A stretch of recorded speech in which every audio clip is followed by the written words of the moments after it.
E aí galera, Jason aqui em mais um vídeo analisando, comentando e trocando aquela ideia sobre sinopses, ideias de mangás e outras histórias enviadas por vocês para mim. Direto eu vejo perguntando nos comentários como que faz para enviar a sinopse e ter ela analisada aqui. Na descrição dos vídeos completos, quando eu lembro, praticamente todo vídeo completo, igual esse aqui, tem na descrição ali o processo para você poder enviar a sua sinopse para mim. Então é só conferir ali, tem um vídeo onde eu ensino a montar a sinopse e também como enviar para ser analisada aqui. A nossa lista padrão ela é um pouco grande, né? Tem mais de 100 sinopses, o que significa que a gente leva mais ou menos um ano. Sim, eu sei que é muito tempo. Leva mais ou menos um ano para conseguir ler essa sinopse. Se você tem pressa e precisa ler sua sinopse mais rápido, seja membro aqui do canal a partir de R$3 por mês. Você ajuda o canal a continuar existindo aqui no YouTube, que a coisa não é fácil. E além disso, você tem ali alguns vídeos extras, né? Algumas aulas extras aqui.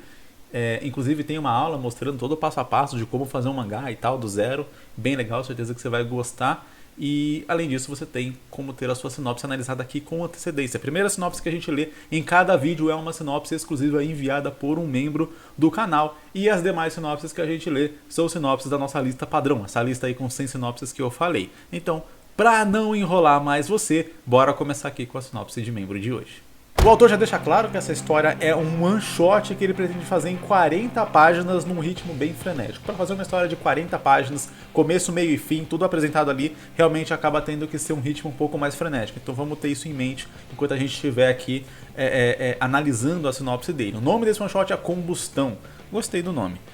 Sequestros e modificações corporais assombram ainda mais a não tão pacata cidade de Madrés. Imagino que seja porque ela não é pacata. Então, tipo assim, já acontece algumas paradas bizarras lá. E aí, sequestros e modificações corporais, isso aí realmente é um negócio grande, acaba fazendo a cidade tentar ser mais cabulosa. Vamos lá. Daniel é um garoto peculiar. É capaz de transformar suas pernas em uma moto. Caraca, isso é ser peculiar. Essa é a definição de ser peculiar. Eu acho que peculiar é até uma palavra um pouco, como posso dizer, é um eufemismo, né? Uma palavra assim fraca para descrever isso. Eu fiz falar um garoto peculiar, meio tímido, meio quieto, meio na dele. Não, ele é peculiar, ele consegue transformar as pernas dele numa moto, muito bom. Ao mesmo tempo que seu cabelo entra em combustão. O cara é um motoqueiro fantasma. Ele é um motoqueiro fantasma, substituindo a água por tal combustível. Sendo uma das vítimas desses sequestros, Daniel busca uma forma de reverter o experimento e se tornar normal novamente, ao mesmo tempo que tenta impedir que seus amigos tenham o mesmo destino que ele. Em um mundo onde a energia elétrica está em escassez, a poluição causada pelas máquinas toma conta. Ok. Ele fala que aceita novas sugestões para o conflito central e a história é uma mistura de Chainsaw Man com Mad Max e Transformers. Entendi o lance dos Transformers, com esse lance de transformar numa moto. Acho que pode ser interessante esse lance de juntar, né, um lance meio tecnológico ali com o orgânico das pessoas, pode ser uma parada assim. E eu acho que o que eu fico na dúvida, pensando aqui, vamos pensar sobre esse universo, né? Então, o que a gente faz quando a gente cria um universo novo? Qualquer leitor vai tentar bater aquilo com o que ele conhece. Então você fala, numa cidade, esse tipo de experimento acontece. Esse tipo de coisa é feito meio que velado. Você imagina que sim, porque você vai imaginar que isso é uma espécie de crime, alguma coisa. Que vai ter alguma espécie de autoridades que vão investigar isso e coisa do tipo. Enfim, você imagina que esse tipo de coisa vai acontecer, porque a gente sempre acaba batendo, tipo, fazendo um checklist de tipo, o que aqui é meio que parecido com a nossa realidade e o que não é. As coisas que não são, a gente tem aquela boa e velha chamada suspensão de descrença, né? A gente sempre fala, tipo, o super-homem voa, ele é um alienígena, etc. Você tem a suspensão de descrença nessas partes. Mas o lance, por exemplo, de ninguém reconhecer ele porque ele colocou um óculos, já apela um pouco a nossa suspensão de descrença, porque beleza, eu aceito que ele solta laser pelos olhos, que ele é um alienígena, que ele voa e que ele tem um bafo gelado. Agora, eu tô vendo o rosto dele, e as pessoas também estão vendo, e não é porque ele pôs um óculos que ninguém mais vai reconhecer. Enfim, então tem essa paradinha de suspensão de descrença, tanto que já tentaram responder aí, mas enfim, não vem ao caso agora. O que eu quero dizer? Então eu penso que Esses experimentos eles são feitos de maneira escondida, né? Existem autoridades que talvez estejam investigando esse tipo de coisa. Aí eu fico na dúvida. O Daniel, isso que ele faz é revelado ao público, então que ele fala aqui, ó, ele tenta impedir que os amigos dele acabem sofrendo as mesmas consequências, a mesma coisa. Enquanto ele talvez tenta reverter também isso. Ele faz isso de maneira aberta, do tipo, olha, eu fui sequestrado, aconteceu isso, me transformaram nisso daqui, e eu busco reverter, a família dele ajuda, etc. Tem um médico que está ajudando, enfim, sabe? Isso tudo é feito à mostra, ou isso acontece de um jeito meio ali por debaixo dos panos e tal, sem saber, ou o próprio Daniel tem medo de mostrar isso, algo assim. Vamos lá, eu tenho duas abordagens aqui para essa história. A primeira lida, assim, o começo da sinopse, eu imaginei uma história mais de terror, mais de suspense, por conta desse ar de mistério e tal. Mas pelo que o autor comentou aqui das referências dele, né? Eu acredito que seja para ser uma história mais de ação. E aí a segunda abordagem talvez funcione melhor. Mas eu vou falar aqui a primeira porque eu achei interessante e vai que isso pode servir de ideia para alguém. Você consegue imaginar que, por exemplo, a cidade de Madrés é uma cidade quase ali que mitológica. Mitológica no sentido de que as outras cidades em volta, né, e tal, são cidadezinhas, vilarejos, povoados, uma galerinha ali mais do interior, não muito conectado, etc., com grandes cidades e coisa do tipo. E aí tem as lendas do que acontece lá, etc., de que lá tem monstros, de que as crianças não devem ir lá, coisa do tipo. É uma pegada bem Stephen King. Como eu já li praticamente todos os livros do Stephen King, isso já veio de cara, assim, essa ideia na minha cabeça por conta de ter uma pegada muito das histórias do Stephen King. E aí, por exemplo, o Daniel é uma criança que vai pra lá, sofre esses experimentos, ou foge de lá, enfim, alguma coisa do tipo, mas ou a gente pode partir dos protagonistas sendo crianças ou pessoas desses vilarejos, adolescentes, sei lá, que acabam indo lá e descobrindo essas coisas, descobrindo o que está acontecendo e aí tem que lidar com essa situação de alguma forma. Ou o Daniel pode ser desses adolescentes que foi e voltou e aí ele tenta esconder isso que aconteceu com ele, ele tenta reverter, mas daí ele também tem medo de voltar lá, esse tipo de coisa assombra ele tem isso, ele tem medo de as pessoas descobrirem, o que já gera todo ali um conflito de, né, situações onde as pessoas talvez quase descubram e aí ele tenta fingir que não, dele achar que as pessoas vão acreditar que ele é um monstro e que aí ele vai perder os amigos, vai perder talvez os familiares, talvez um eventual namorado ou algo do tipo, enfim, coisas desse tipo. Ou ele pode realmente ter fugido de lá ou algo assim, tentar se encaixar ali com aquela galera, sendo que ele vai ser considerado como um monstro ou algo assim, né? Então seria um lado mais terror para a história. Indo para um lado mais de ação mesmo, que eu acho que é a pegada aqui um pouco melhor, então, beleza. A gente tem esse tipo de coisa acontecendo. Isso é meio que aberto, digamos assim. Quando eu digo que é aberto, o cara tá cometendo um crime, tá sequestrando pessoas, etc. Mas as pessoas que são vítimas desse cara, algumas delas conseguem fugir e essas anomalias delas, essas modificações delas são vistas pelo público, né? Não tem um negócio, pode até ter o lance da crítica de algumas pessoas considerarem eles monstros, acharem que eles deveriam ser sacrificados porque essas aberrações não deveriam viver com pessoas normais, etc, né? Algo assim, e aí tem um lance de defesa também do tipo, não, mas pô, eles são vítimas do que aconteceu, eles não têm culpa disso que aconteceu e tal, e isso dá pra gerar até um paralelo, aí uma metáfora com alguns temas muito pesados da nossa realidade mesmo, que eu não vou nem citar aqui, mas daria pra fazer esse paralelo de uma maneira talvez um pouco superficial, pra não ir muito a fundo nisso, já que o objetivo dessa segunda versão seria muito mais focar ali em talvez realmente investigar, chegar ao cara, libertar os outros e punir ele, né? O cara que está fazendo essas modificações. Então seria esse negócio mais aberto. E aí o Daniel poderia realmente, né, tentar buscar reverter. Ninguém conseguia ajudar ele. Já teve outras vítimas, as outras vítimas também não conseguiram ser ajudadas e tal. E aí eu acho que o lance de ele tentar impedir que isso aconteça com algum dos amigos dele pode ser algo do tipo, algum amigo dele, por exemplo, pode achar legal isso de alguma forma, e aí talvez pra gente poder apresentar um contraponto a esse lance de, cara, você tem poderes, isso é muito maneiro, etc, você é um motoqueiro fantasma, você vai fazer uma história, dá até pro cara falar isso, fingir que realmente existe, né? Ali dentro daquele universo também existem histórias em quadrinhos, coisas do tipo, apesar de que tem um lance aqui de não ter eletricidade é, o mundo está em uma poluição por conta das máquinas. Eu acho que isso é meio que secundário, ainda mais num one shot de 40 páginas.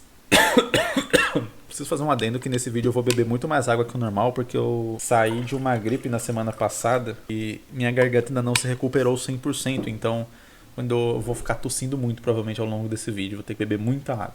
Vamos lá. Certo, onde é que eu tava? Ah, tá. Por que eu digo que isso aqui é secundário? Porque eu acho que é um contexto muito grande que não vai caber dentro dessas 40 páginas. Então, eu deixaria como algo tipo um plano de fundo,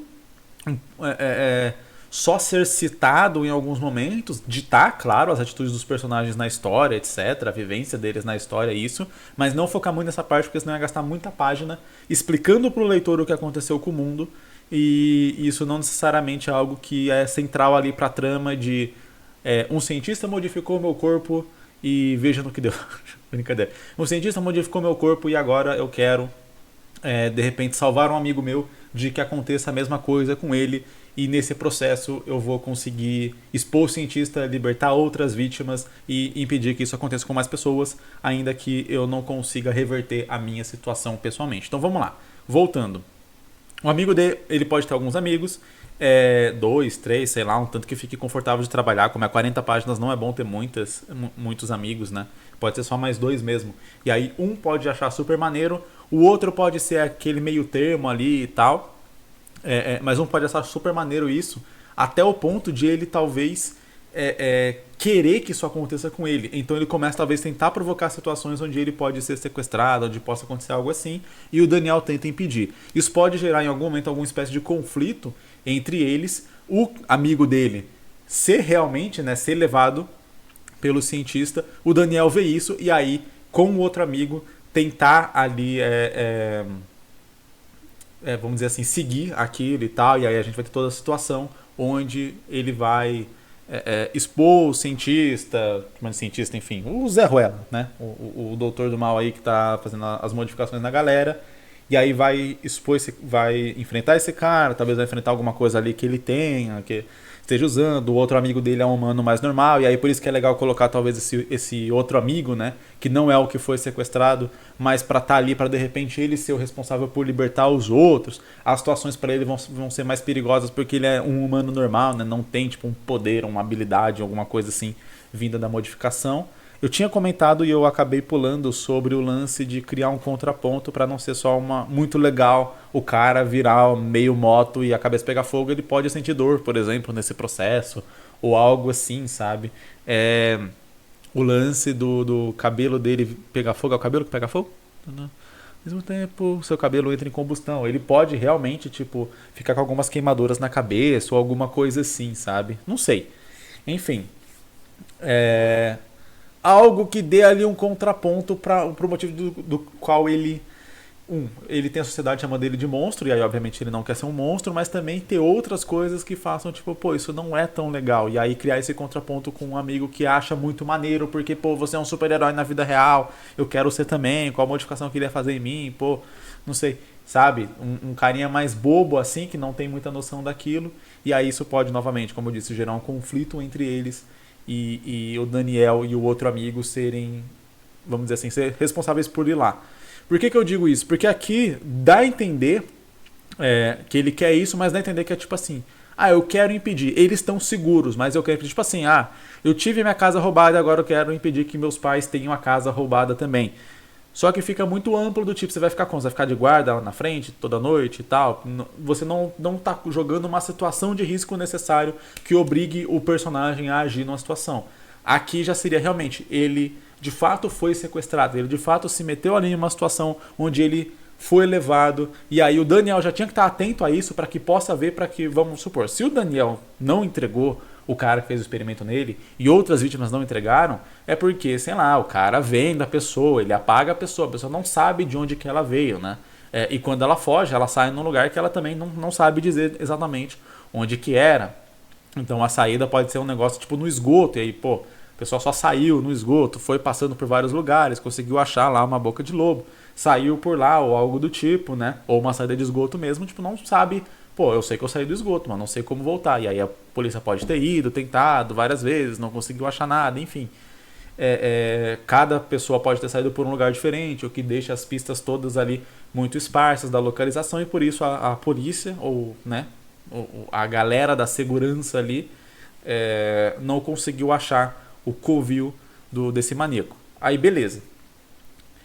Para que justifique ele conseguir chegar até o covil do maníaco agora, já que nunca ninguém conseguiu, ele teria que saber que o Daniel estava se metendo numa situação complicada e aí presenciar talvez o sequestro. O Daniel não. O Daniel tinha que saber que o amigo dele estava numa situação complicada, presenciar esse sequestro e aí sim poder seguir e tal, fazer toda essa parada aí para poder chegar lá e aí resolver a situação. E aí vai ter um motivo do porquê ele tá resolvendo aquela situação ele mesmo. Ele pode até falar, não, vai lá chamar as autoridades, né? Falar pro amigo dele, eu vou ficar aqui, você vai lá, eu preciso garantir que nada vai acontecer com o nosso amigo aqui em comum que se meta nessa situação. Mas você vai lá.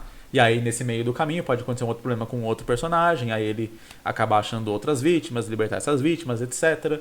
O Daniel também não pode esperar, porque já começa o experimento com o amigo dele, então ele tem que intervir de alguma forma. Alguma coisa que justifique do porquê que eles não falaram, ele está ali, vamos chamar as autoridades. Porque beleza, ele tinha que seguir, ele tinha que chegar no cara. Todas essas coisas que criam certa urgência na trama de ela acontecer naquele momento exato que a gente está contando a história, sabe? Então, tem várias às vezes a gente está criando uma história e aí dá esses pequenos furos de roteiro que são tipo, mas peraí, por que ele não chamou a polícia? Por que ele não fez? Sabe filme de terror? A galera tá ali e aí, tipo, por que vocês não foram embora? Por que vocês não fizeram isso? Por que aconteceu um monte de coisa macabra, não, vamos dormir que passa, sabe?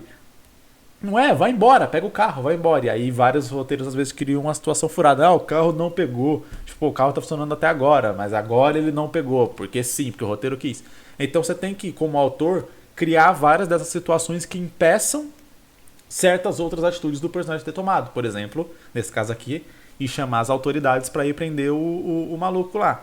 Então eles têm que seguir, eles podem comentar sobre isso, pô, a gente devia chamar a polícia. Fala, mas se a gente chamar a polícia, ele vai sumir aqui, vai se embrenhar, a gente não vai achar o esconderijo dele nunca mais. A gente precisa chegar e saber onde é que é o esconderijo dele. Aí quando chega, um deles pode ir realmente chamar as autoridades. Aí pode ser um motivo até para tirar esse outro personagem da trama por algum momento, para que você possa economizar páginas com o que está acontecendo com ele também, e aí a polícia chegar com ele só no final. Por exemplo, quando a situação já estiver resolvida. E aí o Daniel não vai poder esperar, porque vai começar o experimento ali com um amigo dele, ele precisa intervir, como eu disse aqui. E aí você obriga a trama a acontecer. Acho que pode funcionar bem. E deixar meio que de plano de fundo, né? Tanto a situação ali do mundo, de como o mundo tá, quanto a situação das pessoas serem chamadas de monstros, etc. Essa discussão de eles são vítimas, eles são monstros e coisa assim.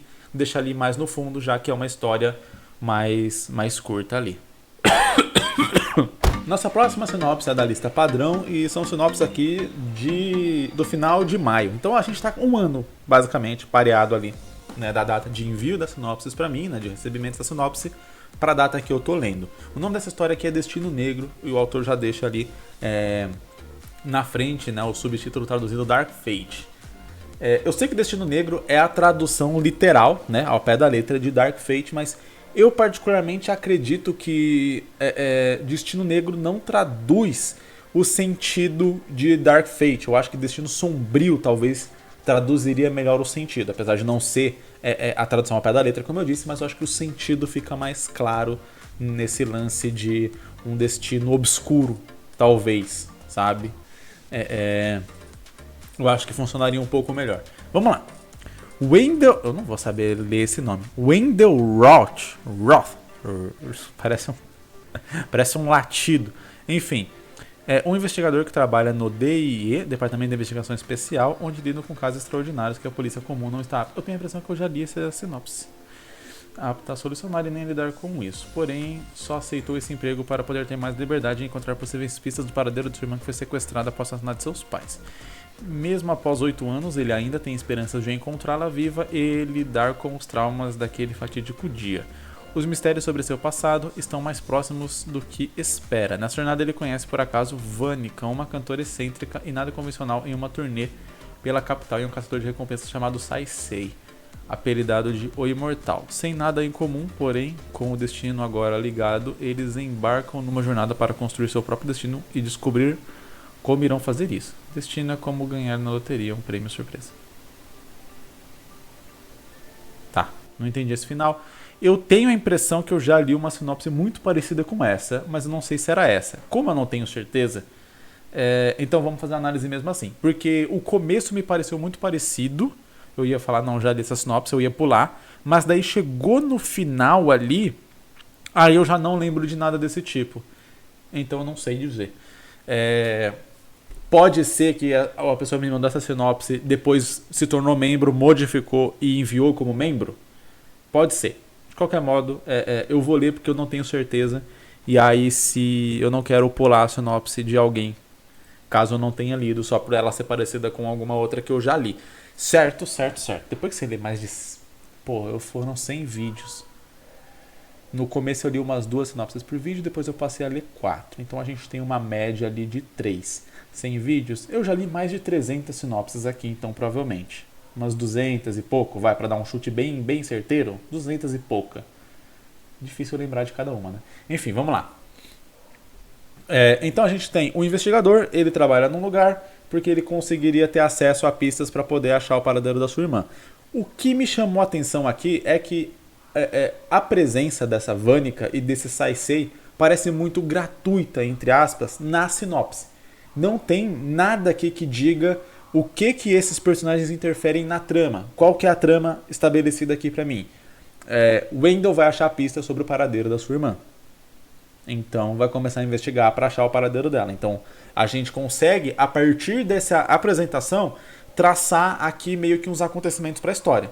Que é, Wendell vai achar, a gente vai ter a apresentação dele e tal, ele vai achar alguma pista que leve ao paradeiro da irmã dele. Ele vai investigar essa pista e ele vai descobrir alguma coisa.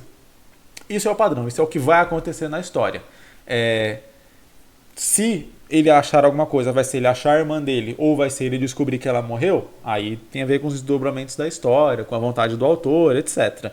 Mas o que eu digo com isso estabelecido, com esse objetivo do personagem estabelecido, a gente sabe que a história vai seguir exatamente esse caminho.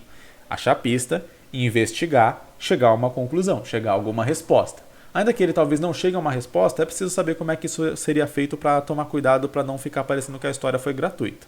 Né? Final aberto é uma coisa, mas tem algumas histórias que permitem ter final aberto e algumas histórias que não necessariamente permitem. Essa daqui particularmente é uma que eu acredito que não permita ter ali um final completamente aberto. Afinal de contas, ela é focada na investigação e em descobrir alguma coisa. O objetivo dela é descobrir alguma coisa. Se chegar no final e o personagem não descobrir nada, a história vai parecer que está incompleta. Enfim. E aí, dado, né, esse parâmetro, eu não entendi a relação da Vânica e do Saisei dentro dessa trama. Daria para eu tentar supor aqui como a gente encaixaria esses dois personagens nessa trama. Mas não me parece, a princípio, que seja algo extremamente necessário, dado o que foi apresentado. A Vânica é uma cantora, ela está num turnê, blá blá blá blá blá, mas, tipo, novamente, ela está em turnê, ela ser excêntrica, isso novamente não parece ter nada relacionado ali com o Wendell e com sua busca. O caçador de recompensas, apelidado de O Imortal, também não parece ter nada a ver com o Wendell e a sua busca. A gente teria que fazer alguma ligação, e aí é onde eu diria para o autor.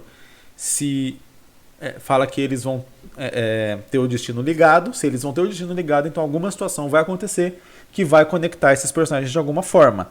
Considerando que o Wendell ele tem basicamente os casos ali do trabalho dele e o caso que ele está trabalhando pessoal, o caso profissional e o caso pessoal dele para trabalhar, esses personagens teriam que se relacionar com ou o caso profissional ou com o caso pessoal. O caso profissional pode se interligar com o caso pessoal de alguma forma, ou não, já que o Wendell ele tá trabalhando ali só para poder ter acesso a certas coisas que vão levar ele para o caso pessoal dele. Considerando isso, daria para a gente abordar a história tanto com ele meio que ignorando o caso profissional, sabe, só meio que fingindo que está fazendo porque agora ele está muito mais dentro ali da pista quente que ele achou do caso pessoal dele, ou agora ele achou pistas do caso pessoal dele porque esses casos estão entrelaçados. Então ele poderia estar investigando, por exemplo, o Saisei no caso profissional e a partir disso ele achar alguma pista que leve ali para o caso pessoal dele, que leve para o paradeiro da irmã dele. E é assim que o destino dele se interliga com o destino do Saisei. Então ele pode talvez até ter uma questão meio moral ali e ética de aliviar a barra do Saisei, digamos assim, porque ele vai pro Saisei dar pistas e coisas do tipo a respeito do caso pessoal dele, e aí esse caso, essa investigação chegar na Vanica de alguma forma, né?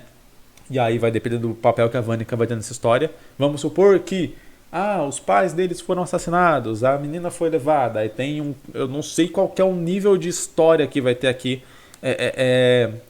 no sentido de quão pesada vai ser a trama, quão realista vai ser a trama, ou se ela vai ser... Porque pra mim ela me parece bem crua. Crua que eu digo assim, bem realista, bem pé no chão, sabe? E aí eu também não sei dizer se vai ser uma história mais adulta, ou seja, com temas mais pesados, vai ser uma história um pouco mais leve. Então vai ser um sequestro porque alguém queria adotar uma criança de 8 anos e aí beleza, alguém matou os pais e sequestrou a criança para ser adotado. Ou vai ser um negócio mais tipo tráfico humano. Não que o lance de ser adotado também não seja tráfico humano, mas acho que você me entendeu quando eu falo que seria um negócio um pouco mais pesado. E aí, vamos lá, a Vanica pode ser a irmã dele, essa vai ser a revelação final, e aí esse é o papel que ela tem ali na história. Só que aí, pra Vanica, por exemplo, ser revelado que é a irmã dele, ela pode ter alguma relação ali com a trama antes, para que a gente não apresente um personagem que pareça ser gratuito na história, só para revelar um plot twist lá na frente. Porque se a personagem aparecer gratuita na história, o leitor já vai esperar que, alguma coisa tem que ter nessa personagem, porque tá mostrando ela demais. Então alguma coisa vai ter que ver. Aí o cara vai colocar, né, as peças na mesa. Peraí, o cara tá pesquisando uma irmã que sumiu e tal, foi sequestrada. Aí tem essa mulher que fica aparecendo na história o tempo inteiro, mesmo que ela não pareça ter nada a ver com a história. Acho que ela é a irmã dele. Aí chega no final, você é minha irmã? Nossa, que surpresa. O leitor fala, não é surpresa não, já achava isso lá no meio da história. Enfim, então ela teria que ter alguma outra relação ali nessa trama para que justificasse a presença dela ali e quando aquilo fosse revelado realmente fosse uma surpresa. Por exemplo, dela ser a irmã dele. Acho que é uma forma que da Vanica tá na história. O Saisei estaria nesse lance de ser investigado, de ser o pontapé inicial, de ser a pista inicial que leva o Wendell para poder realmente de fato achar o paradeiro da irmã dele ou algo assim. Então a Vanica inicialmente ela poderia estar nessa trama de alguma forma como... deixa eu ver como que ela poderia entrar. Eles chegam no negócio, descobrem que tem essa rede de tráfico humano, algo assim, porque talvez o Saisei trabalhou para eles de alguma forma, né? Chegou nisso de alguma forma, ou recusou um serviço para esses caras, porque ele tem alguma espécie de índole ou algo assim ainda, e aí ele recusou, mas agora, por conta de ele ter sido pego em outra investigação, ele vai ajudar o cara nessa investigação para poder ter a barra aliviada ali na outra.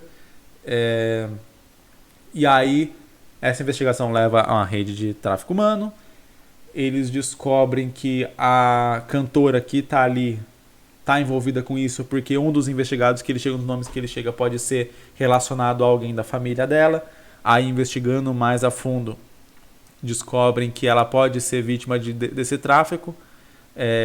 Ela mesma começa a querer investigar também e dá acesso a eles para poder investigar mais de perto o pai dela, digamos assim. E aí, nessa investigação, acaba descobrindo que ela é a irmã dele ou algo desse tipo. Acho que assim poderia funcionar. Seria bem aquela linhazinha. Aí, nesse caso, eu não adicionaria a Vanica logo de cara na história. Eu adicionaria ela à medida que a trama avança de verdade, talvez só colocando ela ali como novamente um pano de fundo, igual eu falei na história anterior. Então, a história tá rolando, tem alguém falando sobre o show dessa mina. Tem um cartaz ali do show dela que vai rolar. Então, mostrando que ela é famosa, é conhecida, etc. Ou algo assim. Talvez para despistar o leitor, poderia ter uma outra personagem que eles chegam antes, ou que eles chegam depois, ou algo assim. Ou uma outra personagem que ficaria muito mais na cara, parecendo que ela é a irmã perdida do maluco. Do personagem, do Wendell. Porque você despistaria o leitor, tipo, ele falar, não, é essa personagem aqui que é. E a Vanica não parecer. E aí, quando revela que a Vanica não é outra personagem, seria aquela surpresa. Surpreender o leitor é um negócio bem difícil de fazer. É um negócio bem complicado. Você geralmente tem que ficar jogando pistas que levem ele a acreditar que é outra coisa, ao mesmo tempo que você também tem que dar pistas e motivos para que quando você revelar a verdade, o leitor fale, faz sentido, é verdade. Teve isso aqui na história que estava mostrando que era isso mesmo. Eu que não percebi. E aí você conseguir mostrar uma coisa pro leitor, mas fazer ele não perceber aquela coisa, é tipo você ser um mágico, sabe? Você tem que fazer um truque de mágica ali, que é o cara fazer um negócio na sua frente, sem você perceber que ele fez aquilo, e ainda se surpreender no final. Então é um processo complicado fazer esse tipo de coisa, mas quando bem feito, fica muito, muito legal. O nome da nossa próxima sinopse é The Next Generator of Gods. Gods, sei lá. Eu tenho a impressão que a intenção do autor era ser a próxima geração de deuses, mas Generator é gerador. Seria The Next Generation of Gods, para ser geração.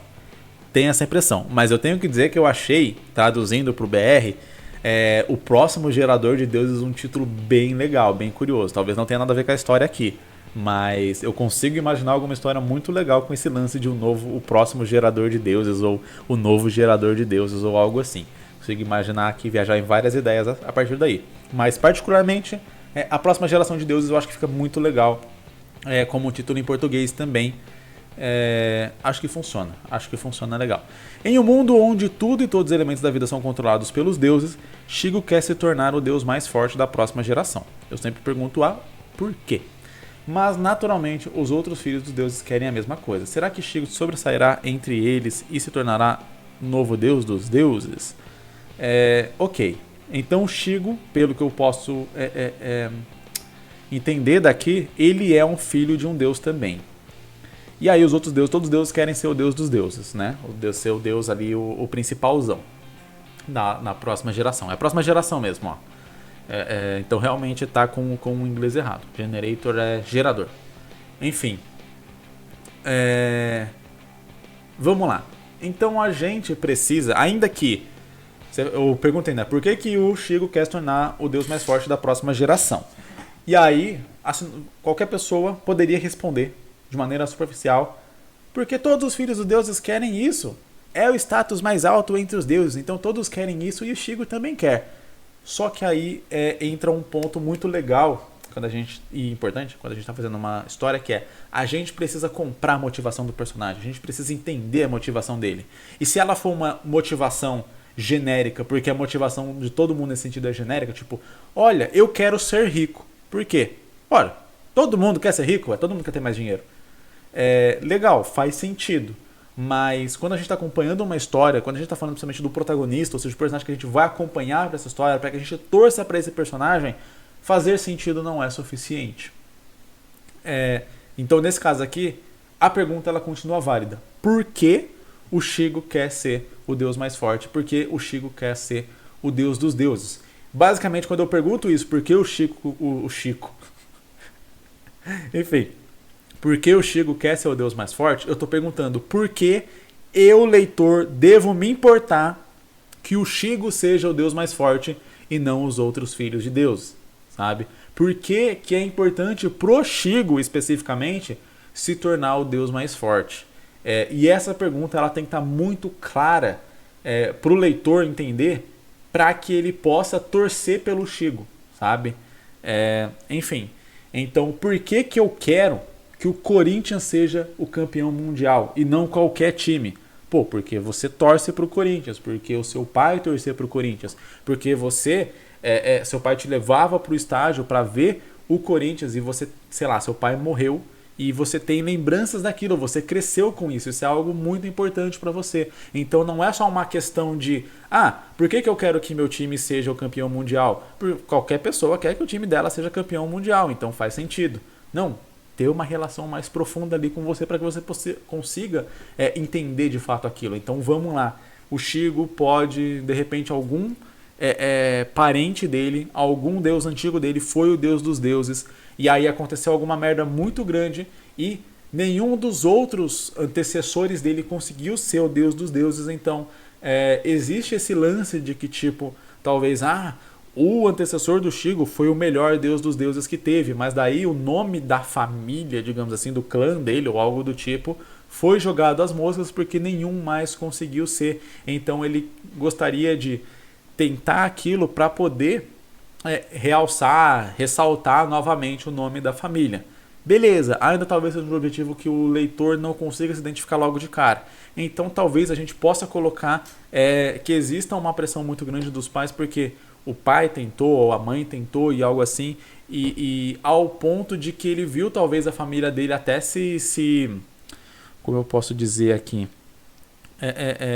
cair numa espécie de depressão ou algo assim, ficar muito triste, ter vários problemas por não ter conseguido, né? Então vamos lá. Vamos supor que o bisavô dele era esse deus dos deuses fodão, que acabou sendo considerado até como um dos melhores, etc e tal. E aí, obviamente, ele era o deus dos deuses, ele queria que o filho dele fosse, estamos falando do bisavô do Chico, ou do tataravô, sei lá, para fazer um negócio de geracional mesmo, já que até a história é sobre gerações. Ele queria que o filho conseguisse, e aí o filho não conseguiu. Pelo filho não ter conseguido, isso meio que desgraçou aquela imagem ali.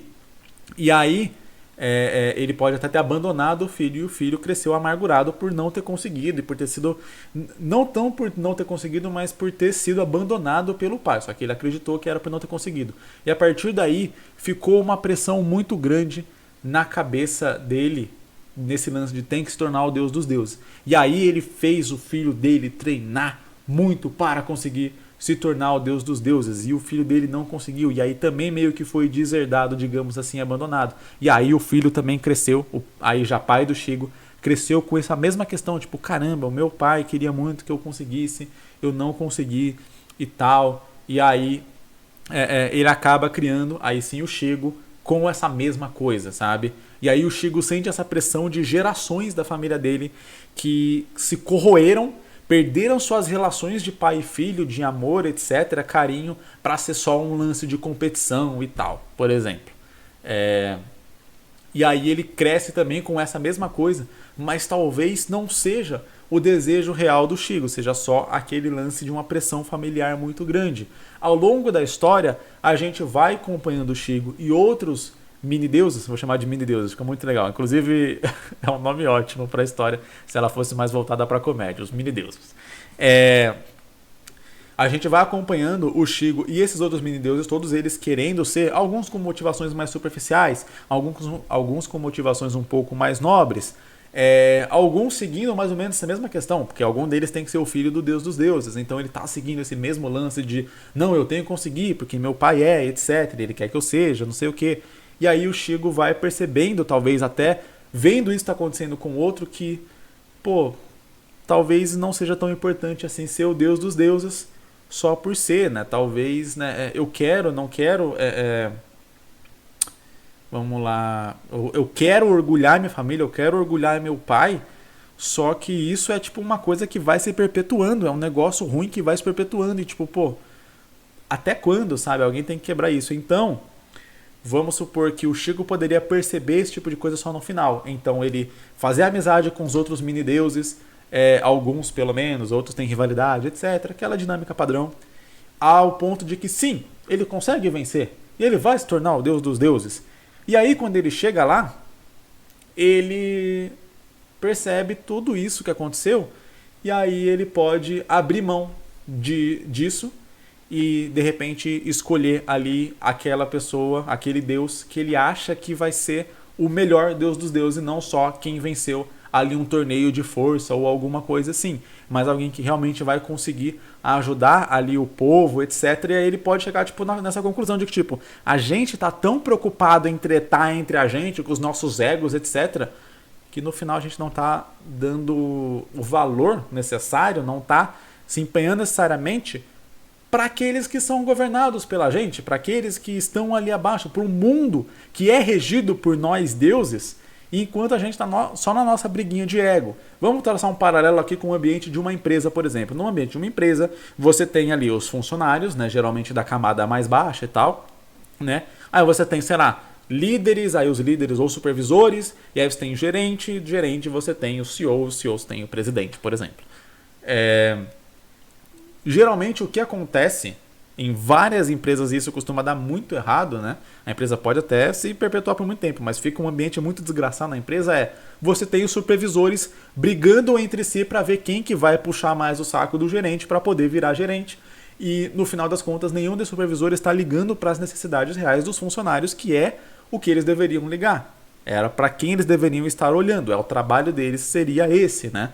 O livro Monge Executivo fala muito sobre essa questão, sobre essa relação invertida que a maioria das empresas tem, que é o contrário exatamente de como deveria ser, mas não vem ao caso eu entrar nesse assunto aqui. O lance enquanto esses supervisores estão brigando entre si para poder se tornar gerente, ou seja, enquanto esses deuses estão brigando entre si para poder se tornar o deus dos deuses e ficar por cima da cocada preta, os supervisores não estão ligando para os funcionários, para as pessoas que estão ali vivendo o dia a dia da empresa, tendo problemas, etc. E que esses problemas precisam ser resolvidos pelos supervisores. Os deuses não estão resolvendo os problemas ali dos seus súditos, do seu povo, do mundo que eles dominam ali e tal, né? Que era o que eles deveriam estar ligando. E talvez o Shigo possa chegar lá nesse ponto, e aí quando ele perceber isso, ele fala, ok, eu sou o deus dos deuses. E daí? O que isso faz? Para que isso serve de verdade? Não serve para nada. E aí ele percebe que tinha ali um dos mini-deuses, né? Que realmente se importava com o povo, que realmente fazia ali. E que talvez não foi tão bem ali na luta, porque não era forte. Mas aí ele fala, quem aqui concorda de que esse daqui ou essa aqui é realmente a pessoa que é o mini-deus, que realmente pode se tornar o deus dos deuses de verdade, porque ele vai estar se importando. E talvez essa tradição aqui de simplesmente lutar, passar num torneio para a vitória, não seja algo tão bom para quem importa, que não somos nós, são o povo, sabe? E aí, não sei, tem uma mensagem interessante aí no final de que toda essa pressão na cabeça dos mini-deuses, dos filhos de deuses, para se tornar o deus dos deuses e toda essa coisa, essa competição, ela não fazia bem ali pro ecossistema daquele mundo. Então o Shigo sim vai conseguir realizar a parada ali, mas a realizar a parada ele vai ver que ela é só uma parada por parada, só um status por status. Aquilo não leva a nada de nada. E que toda essa vontade que ele tinha de ser estava sendo perpetuada, acho que é perpetuada, pela geração de família deles, desde alguém que conseguiu ser o deus dos deuses e fica nisso. E que algum dos amigos ali, dos mini-deuses que foi amigo dele, também estava tendo porque o pai dele era o deus dos deuses. A geração passada pode ficar revoltada com isso, mas ele fala, nós somos a nova geração e a gente quer fazer assim. Vocês tiveram a geração de vocês para fazer do jeito de vocês. Então, como deus dos deuses, eu estabeleço que a partir de agora vai ser assim. Vai ser uma espécie de eleição, digamos assim, uma espécie de democracia. Olha aí, a democracia dos deuses. Vai ser uma espécie de eleição para ver quem realmente vai ser o melhor ali para poder, de fato, ajudar o povo, ajudar a humanidade, ajudar os súditos, etc. Ou algo assim. Acho que seria um arco interessante, uma mensagem interessante também, para que o personagem não seja só eu quero ser o mais forte, pei, me tornei o mais forte, eba, fim da história. Sabe? Ser só, tipo, um mais do mesmo. Eu acho que assim a gente conseguiria trabalhar uma história um pouco mais profunda, onde o próprio leitor poderia traçar aquele paralelo com a vida dele, de às vezes, meu pai é médico ou advogado, e aí ele quer que eu seja advogado, e eu quero muito ser advogado. Mas você quer muito ser advogado porque você gosta da advocacia? Ou você quer ser muito advogado porque seu pai é advogado, seu avô é advogado, seu bisavô é advogado, e assim vai, sabe? Isso acontece no mundo real. Eu acho que seria uma mensagem interessante para ser trazida para essa história. E vamos então para a nossa última sinopse, e aqui provavelmente minha garganta já vai zoar e arranhar bem mais. Mas vamos lá. Ok, a autora já disse que é a primeira história que ela cria. Eu espero que ou ela já tenha feito essa história até essa medida, né, um ano de tempo aí, ou caso não tenha feito, que a partir dessa análise aqui tome atitude para fazer. Acho bem legal, mas é legal a gente saber que é a primeira história que a pessoa cria, porque a gente já consegue direcionar um pouco mais algumas dicas, etc. Vamos lá. Em um mundo 99% tomado pelos oceanos, Aurora, uma jovem sereia de 15 anos, vive nos calmos recifes, juntamente de Aquamarine, sua mãe e rainha local. Então ela é uma princesa. Contudo, uma força misteriosa vinda das profundezas provoca o equilíbrio deste planeta. Aquamarine, como forma de resolver o conflito, envia sua filha Aurora até as profundezas, juntamente de alguns de seus melhores guarda-costas. Não tenho nomes ainda. Ela deixa entre parênteses. Para que assim possam resolver essa questão de forma democrática, sem precisarem de guerras, afinal, o imperador de lá é seu tio e com certeza ouviria sua sobrinha. Ok. Contudo, ao chegar lá, Aurora descobre que seu tio está desaparecido, o reino está em decadência e a ameaça parece ser mais perigosa do que ela esperava. E agora ela deve descobrir o que aconteceu com seu tio e investigar a origem daquela força misteriosa. Interessante, interessante. Faz sentido a história. De princípio, eu imaginei, mas por que a rainha ia enviar a princesa para resolver essa parada? Aí eu imaginei que poderia ser criado alguma coisa como algo cultural, etc. Alguma coisa assim, uma espécie de provação que a princesa precisa passar para poder se tornar rainha. Enfim, algo desse tipo. Mas não, faz sentido considerando que seria um lance meio que de diplomacia mesmo. A própria rainha não poderia ir, mas enviar a princesa seria aquele lance meio que de diplomacia. E aí ao chegar lá, descobre-se isso. O que eu faria aqui nesse caso? Vamos lá, para a gente poder desenvolver a história. A primeira coisa que seria imaginada é o tio dela não tá lá, ela não conseguiu uma audiência com quem quer que esteja lá, né? Mas ela sabe que o tio não tá. E aí a partir daí a gente tem que fazer uma série de conflitos que impeçam que os soldados simplesmente voltem, avisem a rainha e comece uma guerra, ou uma investigação maior, ou alguma coisa de uma escala um pouco maior, sabe? Que iria ser problemático talvez aqui para a história. Ainda mais lembrando aquilo, é a primeira história que a pessoa está criando. Vamos tentar fazer uma história mais curta ali, mais direta a um ponto, mais focada. Então vamos lá. A Aurora saiu ali para fazer essa missão diplomática, obviamente cercada da guarda real, dos caras ali, top, porque a mãe dela não ia mandar a filha ir para uma roubada sem segurança, sem nada. Beleza. Chegou lá, ela faz uma audiência, quero uma audiência com meu tio, quero uma audiência ali com o rei da parada aqui. Enfim, para a gente trocar aquela ideia e resolver essa situação pacificamente. Ao acontecer isso, ela pode ser atacada, vários dos soldados ali são presos e tal, e aí um dos soldadinhos ali, para fazer aquela dinâmica, né, ali do casal, a princesa, o plebeu, etc., alguma coisa assim, um dos soldados ali pode acabar conseguindo fugir com ela, né, ou talvez mais de um, dois, não sei o que.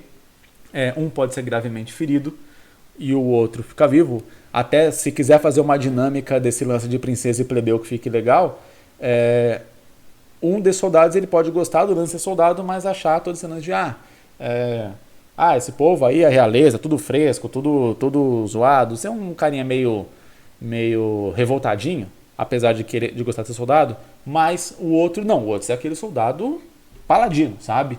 Estamos aqui, vamos resolver o problema. Eu sou o cara aqui do exército, vamos fazer e tal, e ele pode ser até mais chegado com o revoltadinho. Revoltezinho. E aí, o cara é gravemente ferido, deixando a responsabilidade de resolver esta treta para a Aurora e o Revoltezinho. Revoltezinho vai ser obrigado a reconhecer que a Aurora, mesmo sendo da realeza, não é uma fresquinha. E a Aurora vai ser obrigada a resolver essa situação por conta própria. Talvez ela pode até se inspirar na mãe dela, talvez a mãe dela, eles vivam num lugar pacífico porque a mãe dela foi uma das que ajudou a resolver alguma treta sinistra também quando era mais jovem, etc. Ela cresceu escutando essas histórias e agora meio que ela se sente um pouco inspirada a isso. Eles podem tentar fugir e voltar para avisar. Lembra do negócio que eu falei lá na sinopse anterior, né? De que tipo, a gente precisa criar situações para impedir que personagens façam soluções mais fáceis de roteiro. Porque as soluções vão aparecer. E a gente precisa criar situações que impeçam que essas soluções aconteçam, mas situações que sejam críveis. Novamente, se tem um assassino na casa, vamos sair da droga da casa, não vamos ficar aqui, não vamos dormir para dar a chance dele matar a gente, né? Então, você tem as situações que eles vão resolver. No caso aqui seria: oi mãe, deu BO lá, mataram todo mundo, vamos chegar lá e regaçar tudo. Enfim, para que isso não aconteça, ela precisa ser impedida de voltar de alguma forma. Então agora que sabem que está ali, sabem que ela fugiu, todas as saídas do reino estão fechadas. Eles não vão conseguir se esgueirar ali, eles vão ter que fingir ser parte ali do reino, pelo menos, ou algo desse tipo. E aí, enfim, ela vai ter que parar de ser uma princesa, etc. Pode ter toda aquela mecânica um pouco clichê já, mas aquele lance de ela vai ver ali como é que a galera tá vivendo, que aquilo ali tá muito errado, não sei o quê, de, como que a gente tá vivendo ali num lugar super de boa, super rico, e tava deixando isso aqui acontecer, não tava vendo que isso aqui tava acontecendo, a gente tava de olhos fechados para isso. Quanto tempo faz que isso tá assim? Meu tio não sumiu semana passada e a coisa ficou assim de uma semana. Então, a coisa tá assim há algum tempo. Será que minha mãe sabia? Será que minha mãe não sabia? Sabe? Certas dessas questões que vão dar aquela tretinha mental na protagonista, abalar um pouco a base dela ali de viva uma vida perfeita, preciso ser que nem minha mãe, sou forte, sou corajosa, sabe? Ter aquele lance que abale um pouco ali essa coragem dela, toda essa questão da vida que ela vinha vivendo e tal. e que faça ela se conectar também com o nosso amiguinho Revoltzinho, e que ao mesmo tempo que faça isso, o Revoltzinho também vá percebendo ali a importância de tipo, pô, ser um cavaleiro também, de ser alguém ali, tipo, pô, você entrou pra guarda real, você tem que se comportar devidamente, de acordo com o seu cargo, coisa do tipo. A gente pode até terminar com ele se sacrificando pra ela, pra ajudar ela e tal, algo assim, de alguma forma, ou seja, passando pelo arco de personagem duplo, que é a Aurora saindo de ser a princesinha do mundo perfeito e se tornando ali alguém que pode ser digno do título de rainha, né, resolvendo uma situação, um conflito desgraçado, e o outro carinha, se é que vai ter um outro carinha, pode não ter também, ou uma outra menina, ou qualquer coisa ali do Exército Real, só para ela ter alguma ajuda e ter um contraponto à visão dela de mundo, para que ela possa fazer esse amadurecimento ali de uma maneira mais rápida, porque sem ter um outro personagem que faça esse contraponto, talvez a gente vai precisar apresentar mais situações para que ela possa ter esse amadurecimento, e apresentando mais situações a gente aumenta o tamanho da história. Enfim, então com outro personagem a gente consegue encurtar um pouco essa relação de amadurecimento. E aí a gente cria um arco para esse outro personagem também, que é saindo de ser alguém mais revoltadinho com a realeza, com esse tipo de coisa mesmo, fazendo parte da guarda real, e entendendo o valor de estar ali, aquilo que talvez seus mestres, seus tutores sempre tentaram mostrar para ele, nunca conseguiram, mas agora vivendo na prática ali aquela situação, ele ou ela vai entender. E aí, beleza, eu não sei qual que vai ser o lance do mistério, o que vai ter acontecido, né? A sinopse deixa isso bem de maneira correta, deixa isso não muito claro, etc, né? Então beleza, eu não vou entrar nesse mérito, mas eu acho que é interessante esse lance do desenvolvimento da personagem para ela conseguir resolver isso sozinha, entre aspas. Sozinha, entre aspas, porque vai ter talvez ajuda ali de um ou outro plebeu ali do reino do tio dela, alguma coisa assim. Talvez o tio dela vai ter morrido mesmo, talvez o tio dela vai estar preso, mas também não vai, tipo, ser liberto e vai ajudar ela e vai resolver toda a situação, ou algo assim. Novamente, fazer situações que ela precisa resolver sozinha pra gente ver o crescimento do personagem e também o mérito dela de ter conseguido resolver aquela situação. Porque, novamente, se ela só for, meu tio está sumido, aí ela vai, faz alguma coisinha, passa por um perrengue, acha ele na prisão, ele sai da prisão e ele resolve tudo, a história fica parecendo que é mais dele do que dela, sabe? Por mais que possa acontecer algo assim, perto do final e tal, mas ainda tem que ter mais situações onde ela tem que resolver o BO sozinha, ou junto só de alguém ali, de um amigo, da amiga, enfim, que possa estar ali com ela, pra ter esse desenvolvimento que eu falei. Porque daí a gente consegue trocar situações por diálogos. O que não é bom fazer muito isso, mas de vez em quando ajuda a dar uma acelerada um pouco ali em algumas certas situações, né? Sem você ficar precisando apresentar novas coisas o tempo inteiro. Então, novamente, se ela tem uma visão sobre como as coisas deveriam ser, outra pessoa pode rebater essas visões dela e aí numa breve discussão ela entender ali algumas certas coisas sendo ditas. Coisas que precisaria de situações que aconteceriam na história para que ela percebesse isso. Novamente, isso, fazer situações que façam com que a personagem perceba, é mais recomendado do que fazer um diálogo. Porém, quando a gente está querendo encurtar um pouco a história, a gente tenta dosar um pouco isso, para que o personagem, com uma situação, ele não mude completamente da água para o vinho, né? E, ao mesmo tempo, nem com um diálogo ele mude da água para o vinho também. Então, a gente intercala as duas coisas ali. Primeiro, uma situação, depois um diálogo, ou primeiro um diálogo onde o personagem se mantém ali duro e firme nas suas convicções, né? Teimoso, e depois uma situação que aí quebra aquela teimosia inicial, ou vice-versa. Ou uma situação que começa a quebrar a teimosia, e aí o diálogo vem e quebra de vez, por exemplo.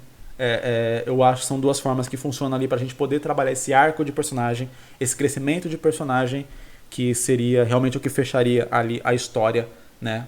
Num one shot, como eu digo aqui, sempre. Quando a gente está fazendo nosso primeiro mangá, a primeira história que a gente está criando, fazer uma história fechada ali seria esse arco onde a Aurora sai de ser a sereia filha da rainha e se torna ali realmente, tipo, pô, ela se torna a Aurora, alguém que é reconhecido pelo nome, não só como a filha da rainha, por exemplo. Seria até um arco interessante para ser trabalhado. Bem, a minha voz ficou um pouco zoada aqui no final, eu falei, ainda tô me recuperando aqui da gripe, mas eu espero que você tenha gostado desse vídeo. Se você gostou, deixa seu like aqui embaixo para dar uma força pro canal, deixa também nos comentários, eu cheguei até aqui.